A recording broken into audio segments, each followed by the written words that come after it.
Welcome to Modern Wisdom with Dawn Ricci. I'm Dawn Ricci, a spiritual mentor, healer, psychic, and medium. My podcast is all about empowering you with spiritual insights on health, wellness, relationships, and careers.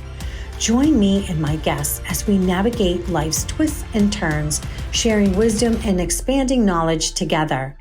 Hit subscribe now to stay updated and never miss an episode.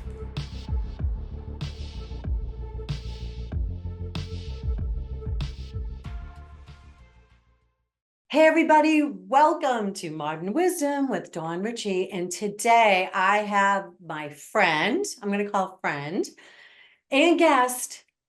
She's a Texan to the bone, Tiffany Harelik. I'm telling you, I love her.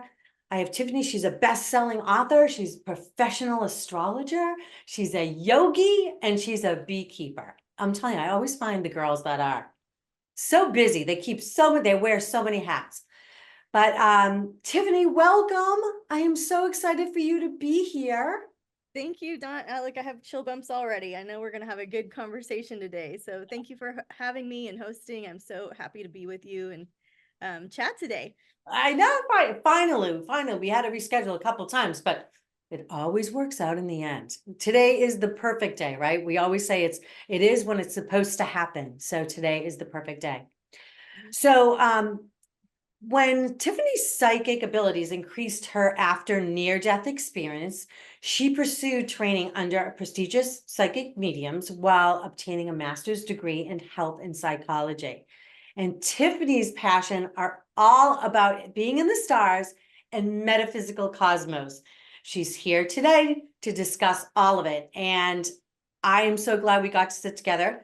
We've been planning this for a while, so thank you. Tell us about your passion in astrology and what made you fall in love with it. With astrology, I Yeah. still have goosebumps. Astrology, I certainly I was fascinated with the night sky as a young kid.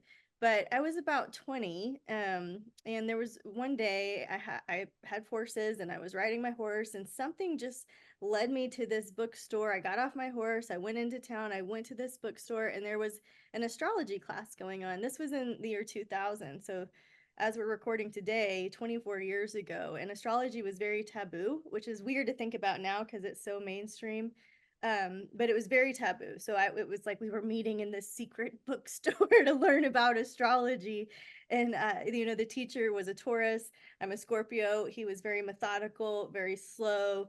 And we learned over time, we learned how to hand cast charts. So without technology, without all of the chart software that we have these days, he taught us some of the old-fashioned ways. And one of the best things that I took away from that class was a library full of books. So any astrologer is going to be like this, have a library full of books. And the best thing is that he pointed me in the direction of people that were true teachers, that were really in our lineage teaching the craft. And so when we looked at my chart, to answer your question, what made me fall in love with astrology is that I saw that there was a purpose for my life and that I was seen by the unseen world. I sunk into my bones for the first time. Up until that point, I had been trying to, not intentionally, but play the game of society, be the girl that I was supposed to be. I didn't have pressures from my family. It was all internalized pressures from just living in the world that we live in, of what you're supposed to do and who you're supposed to be. And people perceived me a certain way, but I felt a different way on the inside. Well, astrology just mapped it out for me and made it okay to be all of me, all of the facets of me. So I like to look at people's birth charts because it's, at the time that you jumped off the cosmic diving board into planet Earth, the night sky, there was an imprint. And as I believe, the creator has a perfect plan for your life, and you also were given free will. So astrology just opened up I guess, door for me to be more me. And that's why I love it. Oh my gosh, I love that. I'm a fellow Scorpio, Okay. October 29th. Oh, what a beautiful birth date. I'm 11/7. Ooh, okay. Say, I knew I liked you, fellow Scorpio. We're very loyal, we're very honest, loyal, great people. We're very deep. Mhm. We're good. We're great people. I vote for that. So tell me now about your intuition and how the psychic abilities heightened at your after your near-death experience. Sure. Yeah. So, near death experience is, again, used to be so taboo, now a popular topic. When I had mine, I was 14, and I actually went back. When somebody has a near death experience, I like to look at the chart of that day because it's almost like you got a new lease on life and you get a second birth chart. But for me, I was just 14 and I was living in kind of rural Texas, right? And so I didn't have words for it. I wasn't taught about that. We didn't have those books on the bookshelf. There weren't podcasts, there wasn't like YouTube wasn't popular at the moment. Like it just, I wasn't aware of what was happening. So when I tried to describe it, nobody knew. And also, so I just felt kind of like shut down, but I knew I had had this spiritual experience. And that's something that wasn't being explained in by all of the people that I was, under like studying under basically at the time. So, what happened was we had a terrible car wreck. So I'll spare you the details of all of that. But from my little place, right, as I'm like, slow motion flying through the car, as I hit and as the pain started to take over, right, we have no cell phone, nobody's there. And it takes a while for somebody to drive up and find us because we're in the middle of the desert in far west Texas on our way to Mexico for a mission trip. And so some of the other missionaries came back behind us, and eventually somebody found us, had to drive back to use a landline phone to call emergency to then have them go out. It's a really long process. And so while you're in so much pain, the mind and will protect the body and the aura will protect the body by jumping out. And so in this jumping out stage of protection, I kind of did that bird's eye view experience, right, that you hear about. And so I'm just like, like floating up out of my body and looking down at what's happening below us. And during that experience, all of what I can see in the sky are these little orbs. And it's as though these orbs are holding 10% Dawn and 10% Tiffany and 10% Jennifer and 10% Blake and 10% whoever. And the rest, I knew that there was like a holding tank for each soul. And even if the soul was down on earth with most of their life force energy, there was a place to come home to. And that place to come home to collaboratively was my understanding of God. So Wow. I know Wow. that some stories mimic that and some don't, but that's mine. And so, as I was understanding all of this, you're at peace. As someone who practices mediumship, it's exactly what you hear from spirit on the other side. There is no pain. Everything's okay. You don't really want to come back. And I'm pretty sure I wouldn't have come back, except one of the emergency workers that came up. I remember I'm still up here and she's down here talking to my physical body, and she said, breathe, I need you to breathe. And my physical body heard it and reacted without really my will or intention or anything. My body just was like, okay, I'll breathe, right? So it breathed. And then I came back in and felt so much pain. It's like it's like panic, panic. I don't want to be here. It's too much pain. It's excruciating pain and trauma of all that I saw that I didn't want to see, right? Right. So I'm looking up at her, the emergency worker, and I can just see this illumination of this angelic, winged creature like behind her, this illumination behind the emergency worker. And what I knew is that she was being assisted, by these loving angels from the other side. So was I hallucinating? Maybe. Was I in a trauma response? Maybe. But that, I always joke now when I train people for psychic development or spiritual development that if you have high trauma and you're cracked open, you're going to be a great psychic because you can't unpickle the cucumber. You've been through the process, you've seen behind the veil, you've had the personal experience. And no temple, no church, no ashram, no yoga studio, nothing is going to take that away from you. So the rest of your life, you're going to have to come to terms with it and what you believe. And so for I mean, and even now, right, I still try to understand what happened, but for me, it's just a real experience. that I fit into now my own spiritual development through the church, through the spiritualists, through the yoga studios, through all of the beautiful philosophies, right? So for me, it ended up making a lot of sense. It just took a long time for it to kind of cascade. It's like the Plinko game. Like it took a long time for it to get into place. And I'm Yeah, just to fit all the puzzle pieces in place, to yeah. understand that, oh my goodness, this is really something tangible. This is really what happens. Yeah. Yeah.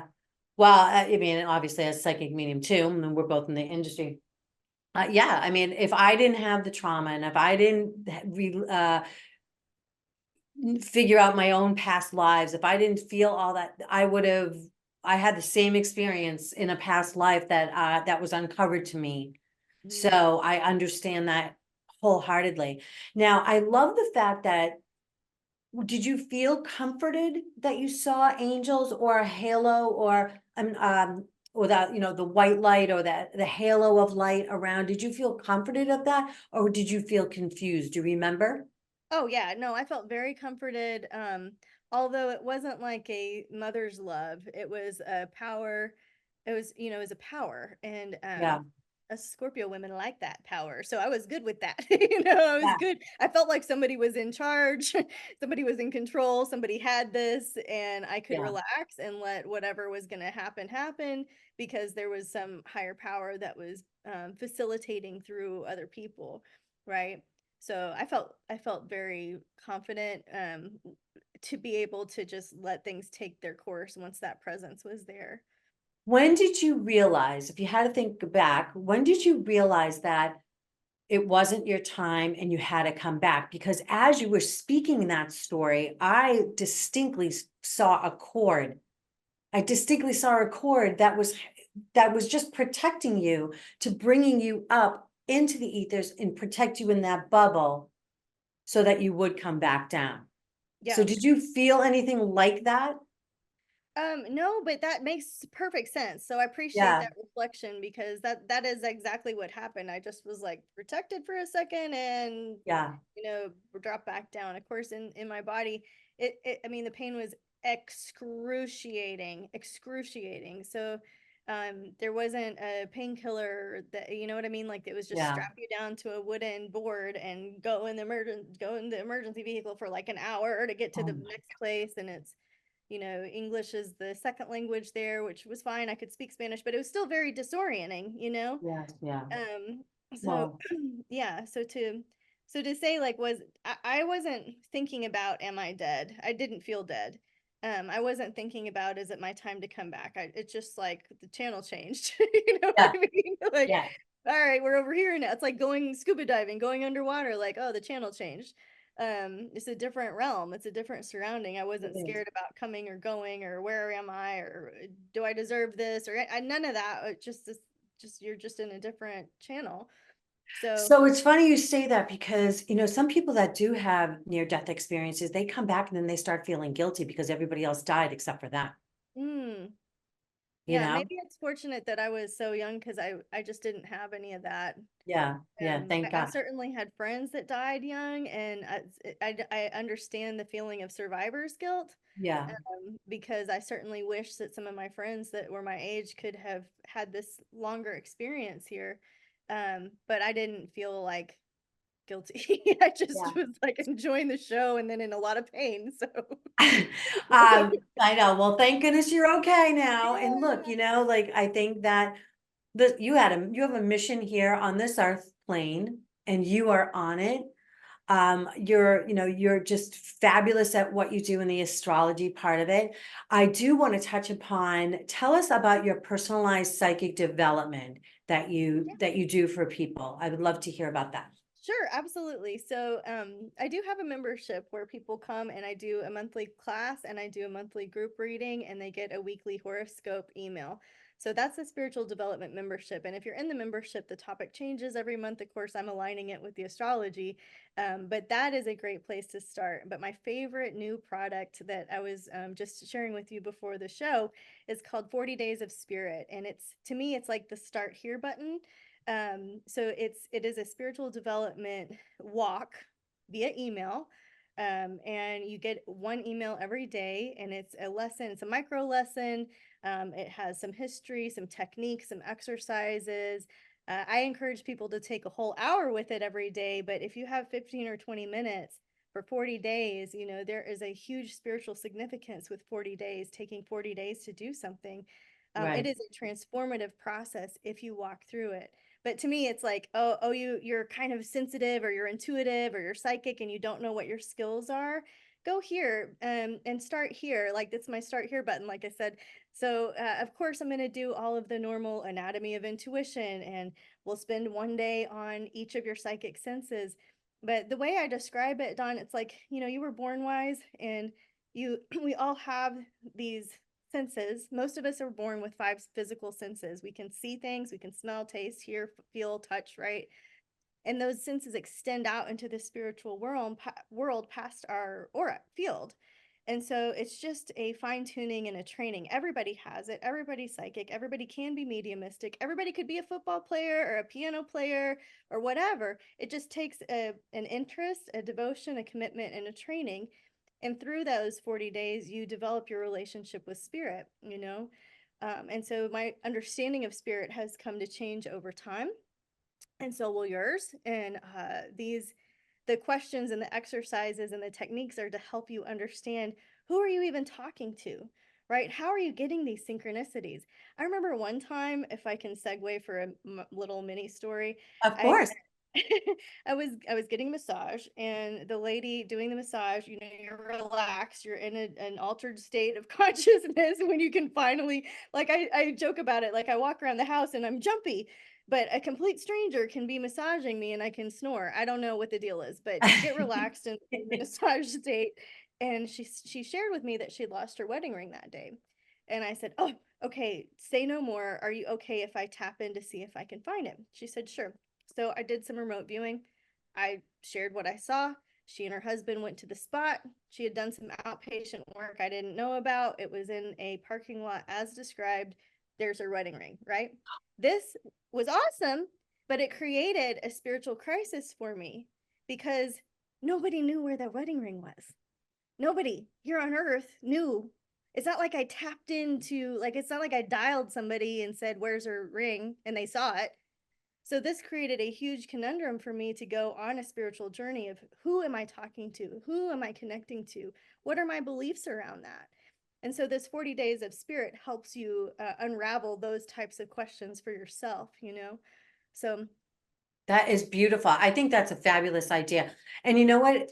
Even with psychic development, like we all have it, we all have that tendency, we all can tap into it in one way, shape, form, or another. But it's the authenticity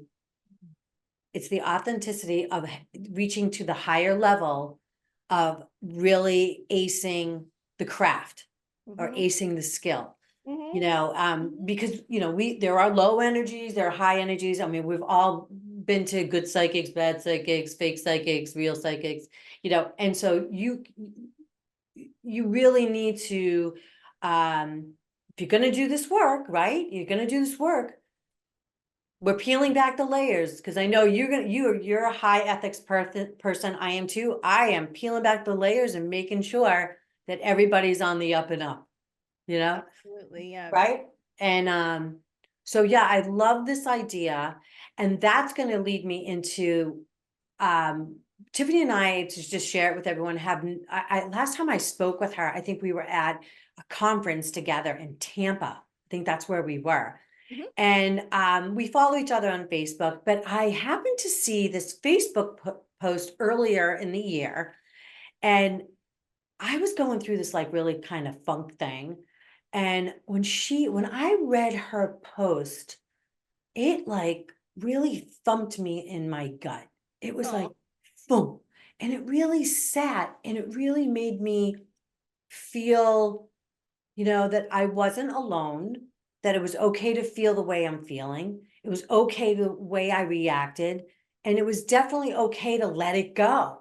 So, with your permission, I would love to just take some of these statements that you said in this post, and maybe we can just offer some wisdom Yeah, to amazing. my listeners that hear that, we can, we can offer them something, because I know every single person out there could use what you had to say that day.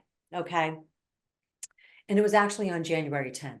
Anyway, 110, go figure. So maybe you got to do the astrology on that. Yeah, it was a But good day. anyway, so it starts out like this. It says, sometimes we want an answer before there is one. Boom, boom, boom, boom. That's a mic drop. Sometimes we want to go sailing when there is no wind. Absolutely. Hmm. Right? But the reminder is, we don't need a psychic to tell us what everything we already know. Right? We already know. A lot of times, if we think, read between the lines, if we think really with our heart, you already have the answer. You are, with your situation, with your problem, whatever it happened, you really do have the answer. Like, for instance, a breakup. If that person breaks up with you, you already know there was a real answer. What was really behind that? Whether it's your fault or whether that person is, just their own, problem. They have a problem. You really do know that answer. So I loved that saying, that first statement. How do you feel about that? I mean, when I said to you I was going to tap into this for you, you were like, I did? What did I say? Well, So profound. it's so profound. Well, I guess, Dawn, I was just speaking from the heart because I always want answers before they're there. I have Mars in my first house for any astrology enthusiast. I come early, stay late, take all the notes, get everything I can, absorb it all. I want to know the truth. I want to get to the bottom of things. And sometimes you're in the space of a magic dark. You're in the space where things are unknown because everybody else on planet Earth has free will too, and things are being knitted together in the fabric of life. And you might want something that is not even possible because the story hasn't been told yet. So, in those spaces, like the analogy of sailing when there's no wind, I'm not afraid to tell people that when they hire me for a session and there is no answer. I'll say, like, you're trying to go sailing, there's no wind right now, let's wait for a better time. Hey, if you haven't already done so, check out my website at dawnricci.com, where you can book your appointment with me. If you need expert guidance in finding your own spirituality, or maybe thinking about getting back on track with health and well-being, then let's get to it with customized mentoring programs for your personal development. You can find all the information you need at dawnricci.com. Now let's get back to the show.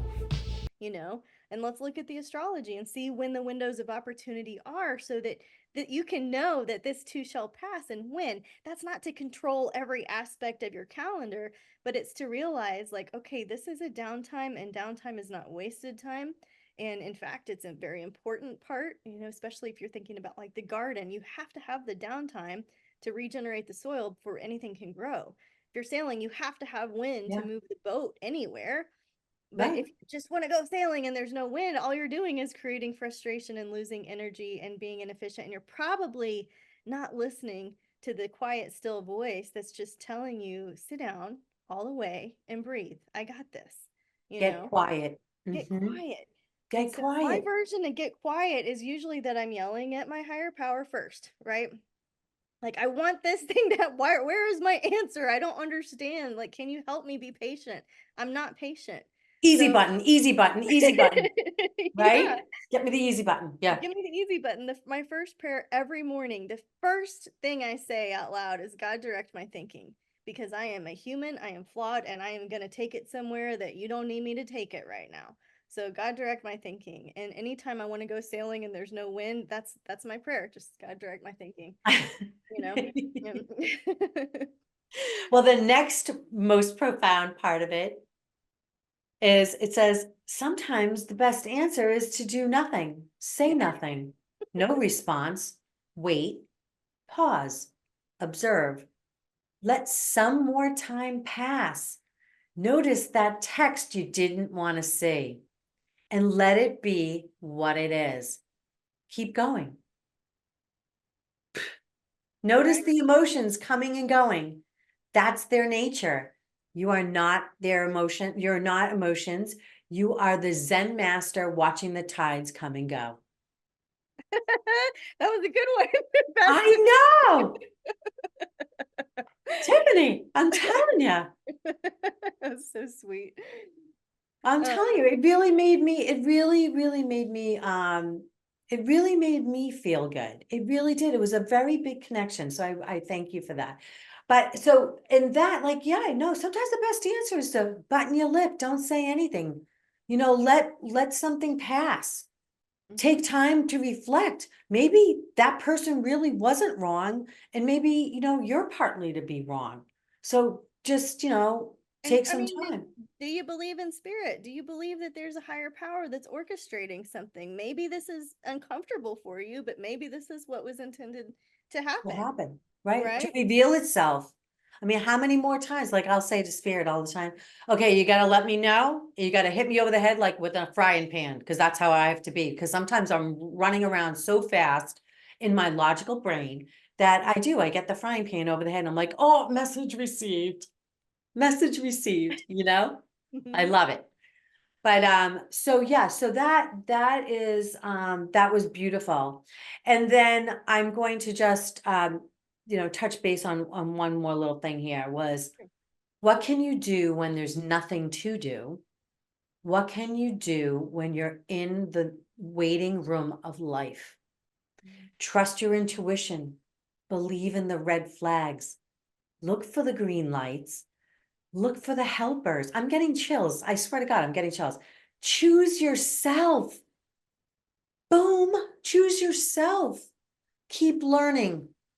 We're learning till the day we die. Keep learning. Love yourself. Pause when agitated or doubtful. Okay. I definitely have to get better at that. Sleep. Give it a rest. Give it a rest. Give it a rest already. Sleep. I need that sleep. After having two puppies for the last 2 months, I get up 3 times a night. Oh my God. Maybe that's why I was like wigging out before. Now, I can't say this word. I don't know if you know what I'm going to say next. Say the Ho'oponopono prayer. Ho'oponopono prayer, yeah. Ho'oponopono prayer. Yeah. Say the Ho'oponopono prayer. Mhm. Say the sick man's prayer. Write a gratitudes list. Relax. Lighten up. Take it easy. Beautiful. Yeah. And I just want to thank you for that. Believe in the red flags. We have to believe in the red flags. If you have a red flags, if you feel like you have like spirits screaming, a voice screaming in your ear, like, no, okay, hello, that's not your mother, that's not your husband, that's your higher self going, turn around. It's not the right way. Learn to listen to that. And then, of course, there's the opposite one. Go for it. Go for it. The green light. Go, go, go, go. Don't stop. Don't look behind. Just go, go, go. I love it. You're the best. Oh, thank you for reflecting that back to me because it would have just been in like past Tiffany land, and I'm totally gonna extract that, use it in a book, use it on my website. It was good for me to hear, so it's such an honor to hear it reflected back to me. It's timeless advice. It's not like I created it. It's just from my own experience. I mean, I did write it, but from my own experience, I'm sharing what all of us humans go through in the human experience. We get frustrated. We want things to be different. At the root of that whole thing is acceptance and surrender, right? Yep. We want something to be different than it is, and we're not accepting it, and that creates frustration. So once we accept it, and once we surrender to that, there is a higher plan, there is a higher path, there is a night sky guiding us forward, right? All of these things that you can relax a little bit, you can take it easy. You don't have to struggle, you don't have to suffer. I Or be often so hard on yourself. or be so hard, yeah, or make decisions out of fear instead of neutrality. I mean, at some point you can say I'm not neutral, so I can't talk about, like, right now I am not neutral about my thoughts on 2025. I create the year ahead forecast well in advance, and I have some, for the first time, very strong opinions. And usually I'm like optimistic and neutral. And now I'm like, well, that's different for me. So I know I'm not ready to share yet because I'm not neutral about it. right? It's that same feeling. I want to go sailing, but there's no wind yet. I want to tell you about 2025, but it's not neutral. So if I share from this place of heightened frustration and lack of acceptance, I'm just going to be emitting that and have that be the thing that's replicated. So I might as well just calm down, get quiet, sit all the way down and listen. And, over time, more will be revealed, right? Right. Oh, Yeah. it was, so thank you again. And it was beautiful and I felt really, you helped me. So you know what, like, what do we say? Our job is to give hope, right? We Mhm. give hope. We want to give wisdom, words of wisdom. But if you help one person every day, you did your job. That's how I feel, right? And sometimes So that thank you. person You is helped you, me. You right? helped. Yeah, sometimes that person is you. Choose Hmm? yourself, right? Yeah. Like, absolutely. Yeah. You helped me Thank too, you. Dawn. Thank you. So I am going to buzz over to the beehive. You, a little Miss Beekeeper. Let's talk all about the bees. So, for like last year, Mhm. everywhere I went, Tiffany, everywhere I went, all I saw was bees, bees, Mhm. bees. Everywhere I went, I would see bees motifs, bees on the dishes, bees on the dishcloth, live bees, beehives, and I was like, okay, Spirit, what is the sign? I don't know. Like, I don't even know what the sign was. But then I didn't start seeing bees anymore. And I said, well, it's kind of funny. I love bees. Maybe they're just because they're so active. So what do you think the symbolism was for that? For that, bees, in some folk traditions, are the messengers of the gods. They walk between worlds and they are a symbol of mediumship. There's old folk traditions of telling the bees, and you usually tell the bees when there is a birthday, a funeral, a wedding, something important in the family. And you Oh, tell the bees, and just like a smoke signal or a candle or an incense or an offering on, the bees take the message up to the higher realms. So again, it's folk tradition, but I like to believe in it. So for you, what do I think that means is it's probably a point in your life when you were either delivering a lot of messages or having something that needed to be conveyed through you, that you were getting some sort of spiritual assistance and support. It would just be like the sunflower is a symbol of mediumship, right?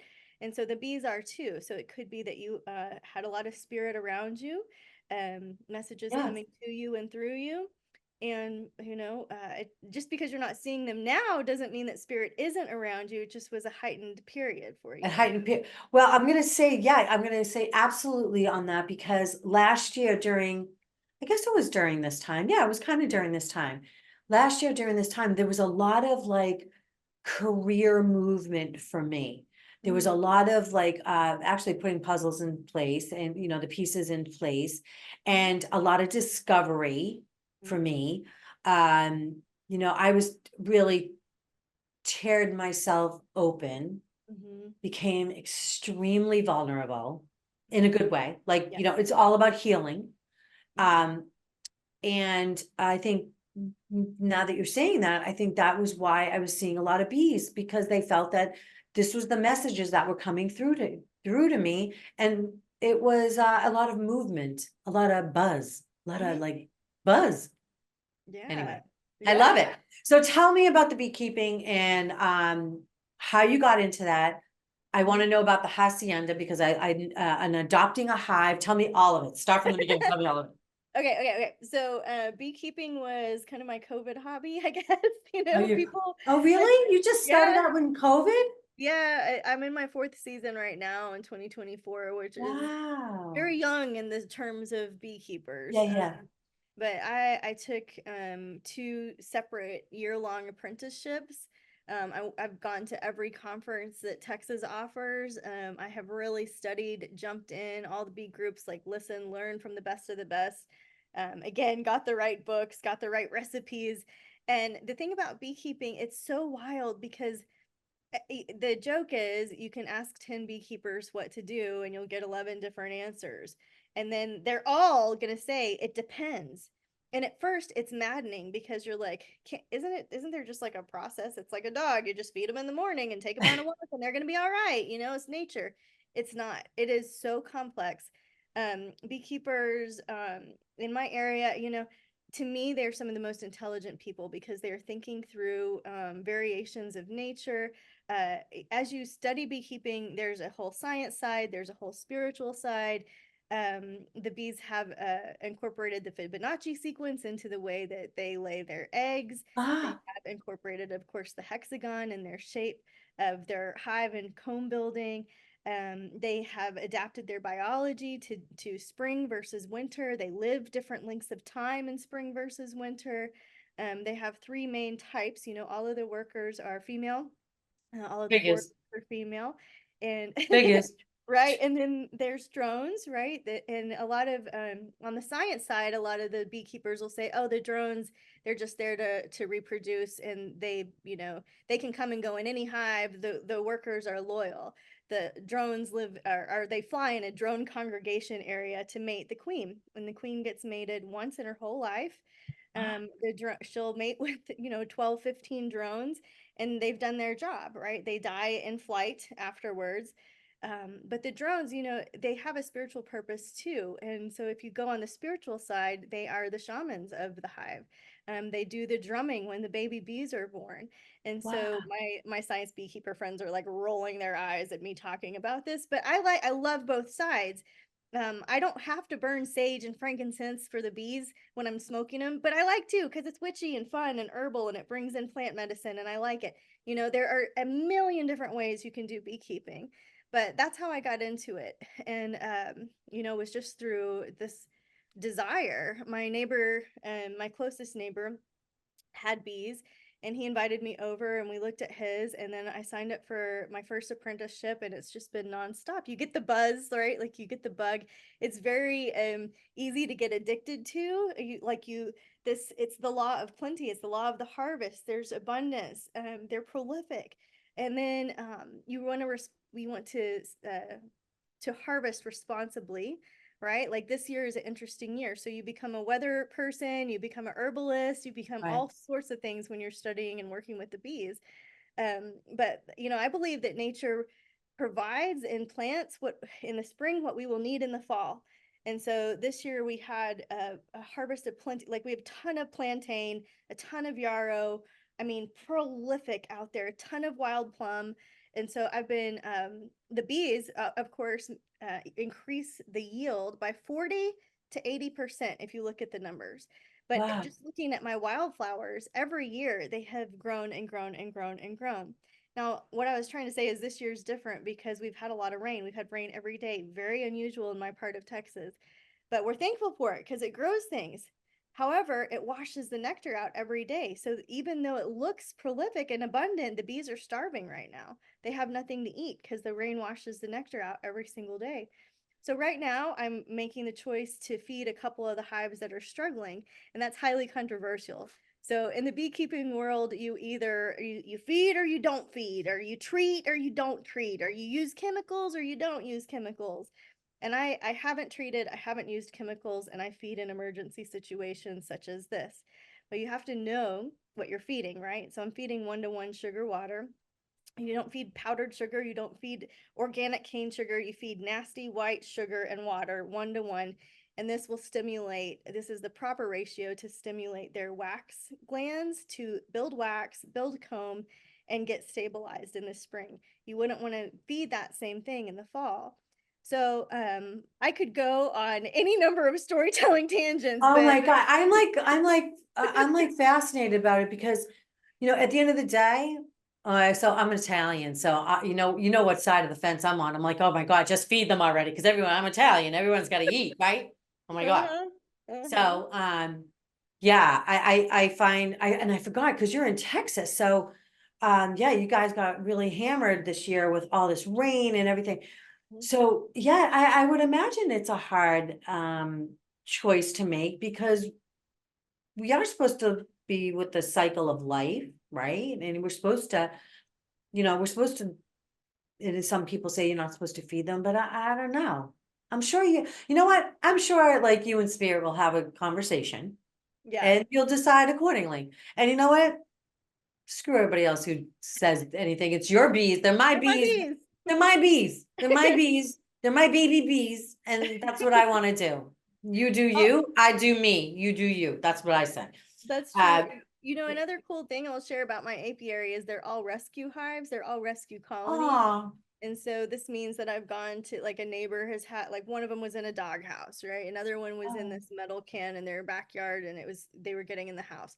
And so they're going to poison the bees. They'd rather not, right? right, And so they call and they find, like, word of mouth, they find the nearest beekeeper.